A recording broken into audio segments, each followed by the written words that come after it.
ITER, chantier international pharaonique démarré en 2007, après des négociations qui ont duré une vingtaine d'années. L'objectif, c'est de reproduire de l'énergie à la manière du Soleil en créant une fusion nucléaire à la fin de 2025. L'intérêt, c'est de ne produire aucun déchet radioactif à longue vie et aucune réaction en chaîne type Fukushima. Enfin, l'ambition de ce projet se mesure à son budget, 20 milliards d'euros. Là, nous sommes face à l'usine électrique de ITER. ITER sert à produire de l'énergie, mais pour ça, il a besoin d'en consommer énormément. Donc, une ligne de 400 000 volts a été créée spécialement ici pour amener l'électricité jusqu'à ITER.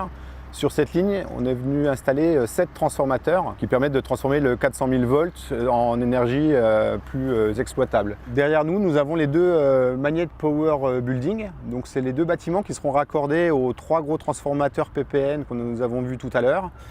Leur fonction principale, c'est de faire le redressement du courant. Donc après la transformation de 400 000 volts à 22 000 volts alternatifs de l'électricité, dans ces bâtiments-là, on va faire un redressement pour passer de 22 000 à kV, continuer à un courant redressé qui sera ensuite pulsé, synchronisé pour être envoyé en direction du tokamak pour l'alimentation des bobines.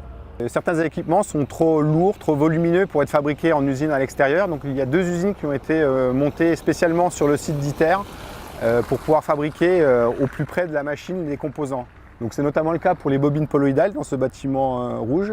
Donc sur les 6 bobines poloïdales nécessaires au fonctionnement, 5 vont être réalisées dans ce bâtiment-là. Et leur transfert sera d'autant plus facile pour aller dans la machine. Et dans l'autre bâtiment derrière, c'est le Cryostat Building. Le Cryostat, donc l'enveloppe externe du tokamak, réalisée en tôle de 30 cm d'épaisseur soudée, dans lequel on viendra mettre la chambre sous vide. Donc ça, c'est un composant de fabrication 3 à 4 ans. C'est 4 éléments à fabriquer, donc qui est en cours de fabrication actuellement ici. Les 2 bâtiments sont là pour la réalisation de la plus grosse usine cryogénique. Certains composants trop près du plasma ont besoin d'une protection.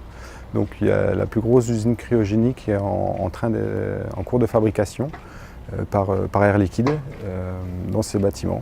Afin de préparer tous les composants pour minimiser le temps de montage du tokamak dans le bâtiment tokamak, tous les équipements seront pré-montés au maximum dans le hall d'assemblage qui fait 100 mètres de long, 70 mètres de haut et 60 mètres de large. Donc le plus gros composant qui va sortir du bâtiment Cryostat, va s'approcher des 1500 tonnes. Il faudra être capable de le prendre ici et de le transférer dans le tokamak.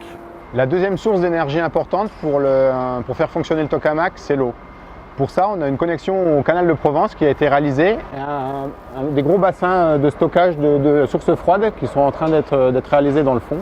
Et tous ces réseaux-là servent à l'alimentation en eau réfrigérée pour refroidir à la fois les tokamaks, à la fois les compresseurs des différents bâtiments. Le complexe tokamak, où aura lieu la fusion plus tard, est constitué de 3 bâtiments. Le bâtiment tritium, le bâtiment tokamak et le bâtiment diagnostic.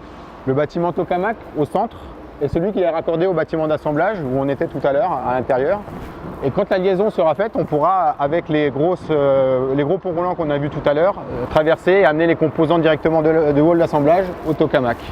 Les autres bâtiments servent le diagnostic à faire tout ce qui est instrumentation et piloter les bobines.